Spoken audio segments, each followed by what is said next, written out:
Match என்ன சொல்ல வரீங்க? லாஸ்ட் 3 மேட்சா தோத்தாச்சு. சரியா விளையாடல, அவ்வளவுதான். இன்னும் பாப்போம். என்ன சேஞ்ச் பண்ணாங்க? என்ன சேஞ்ச் பண்ணலாம் சொல்லு. தெரியலையா?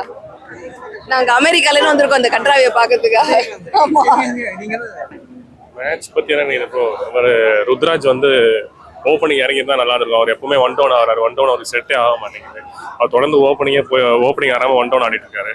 டீமோட ஃபார்மேட்டே முன்னாடி அவரும் வந்து கான்வேவும் ருத்ராஜும் தான் ஓப்பனிங் இறங்கி நல்லா அடிச்சு கொடுத்துருந்தாங்க. அதனால தான் அவங்க வந்து கப்பு ஃபைனல் வரைக்கும் போக முடியுது. பட் எப்போ அவர் வந்து இந்தியன் டீமில் இடம் பிடிக்கிறதுக்காக, ஏன்னா ஓப்பனிங்கில் இடம் பிடிக்கிறதுக்கு சான்ஸ் இல்லை. அவர் ஒன் டவுன் இடம் பிடிக்கிறதுக்காக இதில் ஆடுறாரா என்னன்னு தெரியல. அவர் அப் ஆர்டர் ஆடணும், இவர் வந்து ரச்சின் வந்து டவுன் ஆர்டர் ஆடணும், ஒன் டவுன் ஆடணும்.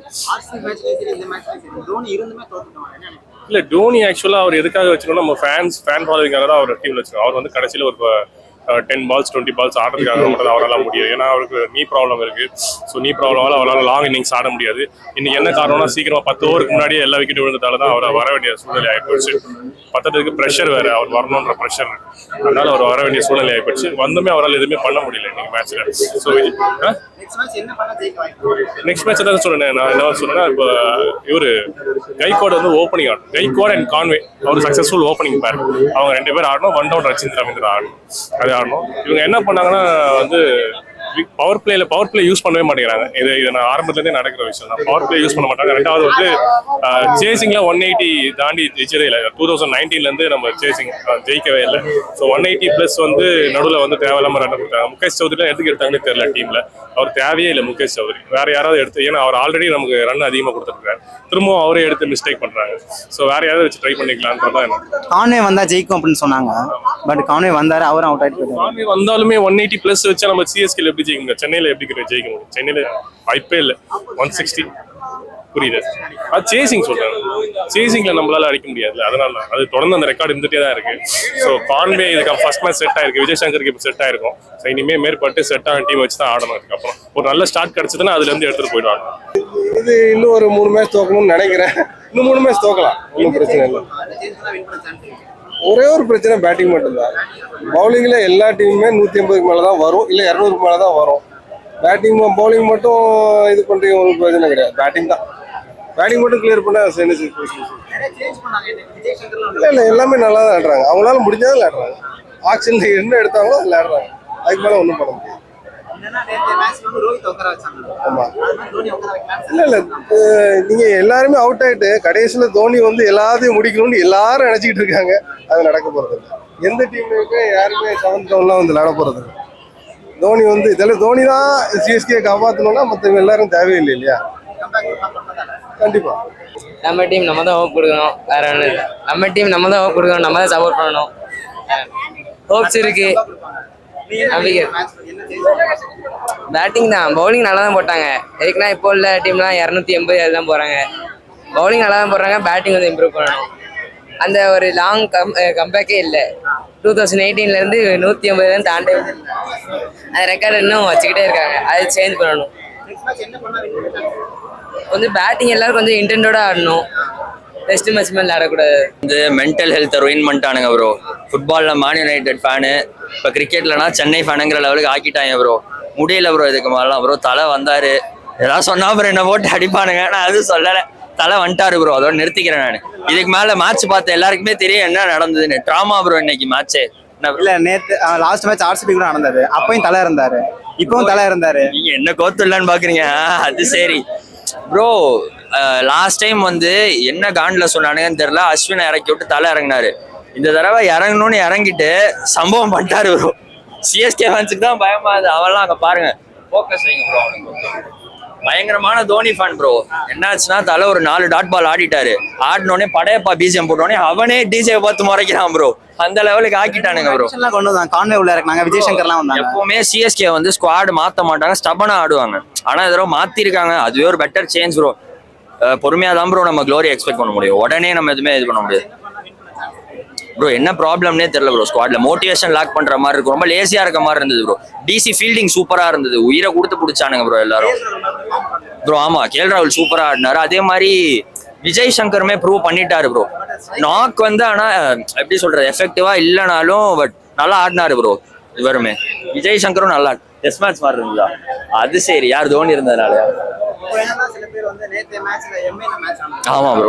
ரோஹித் உட்கார வச்சிட்டாங்க. ஆமா அது மாதிரி தோனி உட்கார வைக்கலாம். ப்ரோ. தோனி உண்மையை சொல்ல போனா ப்ரோ நம்மளுக்கு நிறைய பண்ணியிருக்காரு.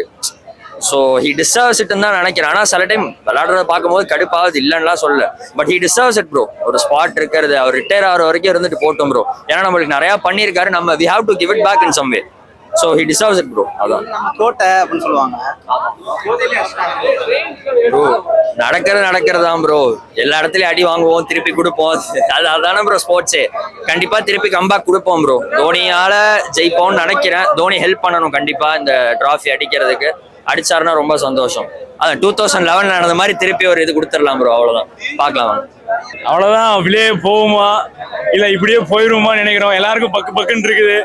இந்த மேட்ச் வந்துருவாங்க, இந்த மேட்ச் வந்துருவாங்கன்னு எதிர்பார்க்குறோம். எல்லாம் ஹோப் கொடுக்குறோம்னு நினைக்கிறோம். ஆனா அவங்க உள்ள என்ன பிளேயர்ஸ் என்ன நினைக்கிறாங்கன்னு தெரியல. ஒன்றும் பர்ஃபார்மே இல்லை. யாரை குறை சொல்றேனே தெரியல. பவுலிங்கை குறை சொல்றதா இல்ல பேட்டிங்கை குறை சொல்றதா. சரி அவரு வந்து நல்லா ஆடுவாரு, அதுக்கப்புறம் சரி விக்கெட் போச்சு அவரு நல்லா ஆடுவார், கான்வே ஆடுவார், இல்ல ருத்ராஜ் ஆடுவார், இல்ல சிவந்து ஆடுவார். எதிர்பார்த்து ஒன்னும் வானம் பார்த்து பூமி மேல ஓப்பனிங்ல சேஞ்ச் பண்ணுவோம். ஓப்பனிங்கும் 1 டவுனு ஏதாச்சும் சேஞ்ச் பண்றதை விட அவங்க நல்லா கான்ட்ரிபியூட் பண்ணணும்னு நான் நினைக்கிறேன். கான்ட்ரிபியூட் பண்ணா மட்டும்தான் இந்த ஸ்கோரே வந்துட்டு ரொம்ப கம்மி தானே. 10 ஓவருக்குள்ளேயே 4 விக்கெட் முடிச்சிட்டோம்னா அப்புறம் கடைசியில விஜய் சங்கர் தோனி தோனி மேலாம் குறைய சொல்ல முடியாது. ஏன்னா கடைசி வரைக்கும் அவர் மட்டும் தான் நின்று ஆடுறாரு. ரன்னு மெதுவாக அடிக்கிறாருன்னு சொல்லிட்டு எல்லாருமே வந்துட்டு ஒரு எப்படி சொல்றது, அவர் மேல ஒரு இது இருக்கும். ஆனா வந்துட்டு அவர் கடைசி வரைக்கும் நின்னா மட்டும்தான் இந்த ஸ்கோரா இது வரும். தோனி கடைசி வரைக்கும் இல்லைன்னா தோனி வரலையேன்னு சொல்லிட்டு வந்துட்டு அவுட் ஆயிட்டு போயிட்டாருன்னா எதுவும் பண்ண முடியாது. ஆனா கடைசி வரைக்கும் நின்று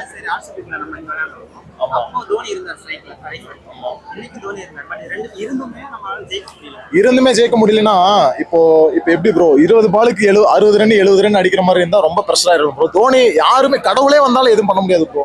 ஃபர்ஸ்ட் ஓப்பனிங்ல மட்டும்தான் ஒரு புஷ் 6 ஓவர் 10 ஓவர் அதுக்குள்ள ஒரு 10 ஓவருக்கு ஒரு 100 ரன் புஷ் பண்ணி கொடுத்தாதான் அடுத்து 10 ஓவருக்கு ஏதோ இவங்க ஆடுவாங்க. கடைசியில் வந்தவங்க ஆக்சுவலி என்ன ரியாலிட்டினா ப்ரோ, தோனி வந்து சென்னைக்கு ஒரு ஹோப் தான்.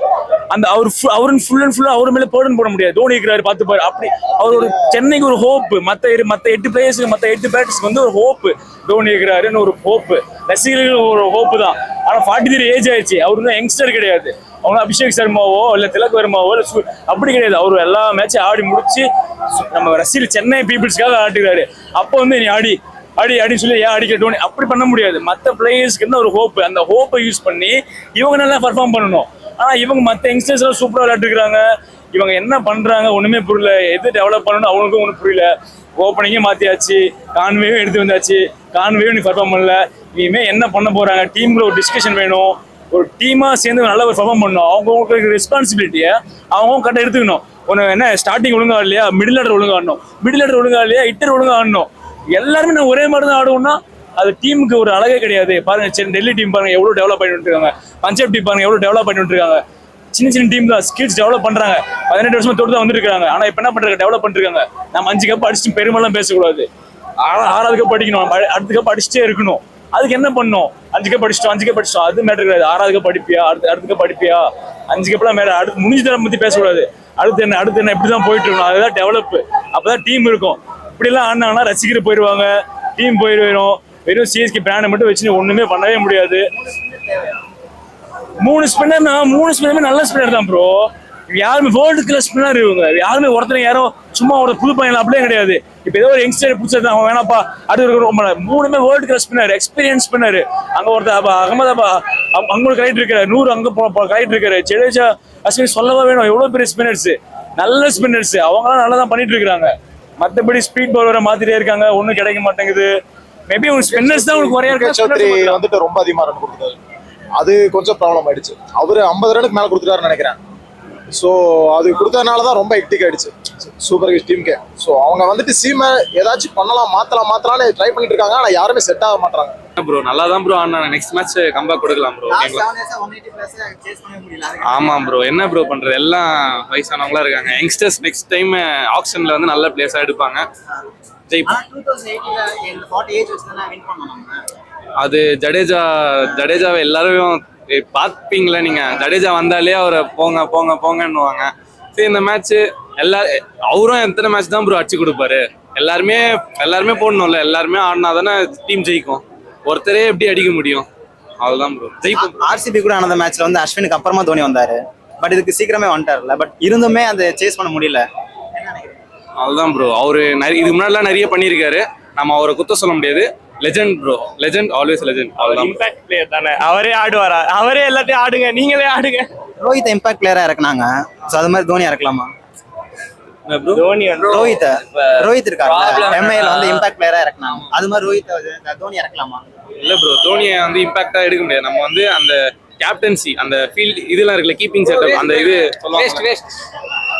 சொல்றானுங்களா, அதுதான் ப்ரோ. தோனி வராரு, பாக்குறாரு. அவங்க இது ப்ரோ, அவ்வளவுதான் ப்ரோ. தோனி பத்தி எதுவும் சொல்ல நல்ல பிளேயர் ப்ரோ. ஆனா அழுவாத